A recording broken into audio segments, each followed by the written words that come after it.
Hello guys, இன்றைக்கி நான் தயிர் சாப்பாடுக்கு தாளிப்பு காமிக்க போகிறேன். பாருங்கள், கடாயில் எண்ணெய் போட்டு வச்சுருக்கேன். எண்ணெய் நல்லா சூடானதுக்கப்புறம் நான் கடுகு போட்டுக்கிறேன். கடுகு நல்லா பொரியட்டும்.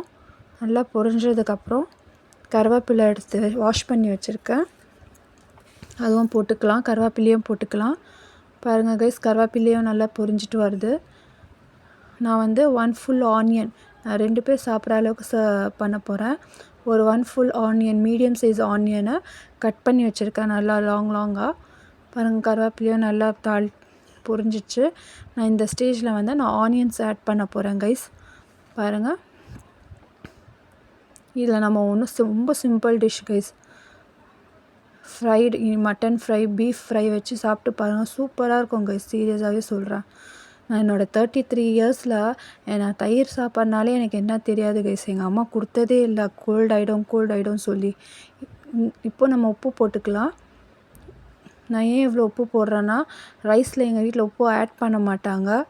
ஸோ நான் வந்து இதில் பாருங்கள் உப்பு போட்டுக்கிட்டேன். என் சிஸ்டர், நான் இதை பண்ணும்போது நீ ஏன் இதெல்லாம் பண்ணுற, நீ வெறும் தயிர் சாப்பாடு தானே நான் கேட்டேன், இதெல்லாம் ஏன் பண்ணுற அப்படி சொன்னான். நான் சொன்னேன், நீ இதை ட்ரை பண்ணி பாரு, சூப்பராக இருக்கும் சொன்னேன். அவள் ஒத்துக்கவே இல்லை. என்னோடய ஃபோர்ஸில் தான் கைஸ் அவள் சாப்பிட்டுட்டு சூப்பராக இருக்கு சொன்னான். பாருங்கள், இப்போ இந்த ஸ்டேஜில் மஞ்சத்தூள், மிளகாத்தூள் போட்டு நல்லா தாளிச்சிக்கலாம். இந்த பச்சை ஸ்மெல் போகிற அளவுக்கு நல்லா தாளிச்சிக்கலாம். எங்கள் 2 பேர் பிளேட்டை பார்த்து எங்கள் அம்மாவுக்கும் ஆசை வந்துச்சு கைஸ். எங்கள் அம்மா நான் பண்ணும்போது, எதுக்கு இந்த மழையில் தயிர் சாப்பாடு சாப்பிட்றீங்க, வேணாம் சொன்னாங்க. எங்கள் பிளேட்ஸை பார்த்தோன்னா அவங்களுக்கு ஆசை வந்து அவங்களும் சாப்பிட்டாங்க. எல்லோரும் சூப்பராக இருந்துச்சு சொன்னாங்க கைஸ். நான் 2 பேர் அளவு தான் செஞ்சேன். பார்த்தா 3 பேர் சாப்பிட்ற மாதிரி ஆயிடுச்சு. அது நல்லா நிறையா இருக்கணும் தயிர், அந்த மாதிரி சாப்பிட்டா தான் டேஸ்ட்டு தெரியும். பாருங்கள், எல்லாம் பச்சை ஸ்மெல்லாம் போனதுக்கப்புறம் நம்ம என்ன செய்யணும், நல்லா கெட்டியான தயிர் ஸ்டவ்வை ஆஃப் பண்ணிவிட்டு கெட்டியான தயிர். பாருங்கள் கைஸ், எல்லாம் பொரிஞ்சிட்டு பச்சை ஸ்மெல் போயிடுச்சு, ஆஃப் பண்ணிடலாம். இப்போ நம்ம கெட்டியான தயிர் போட்டு லைட்டாக தண்ணி ஊற்றிக்கோங்க.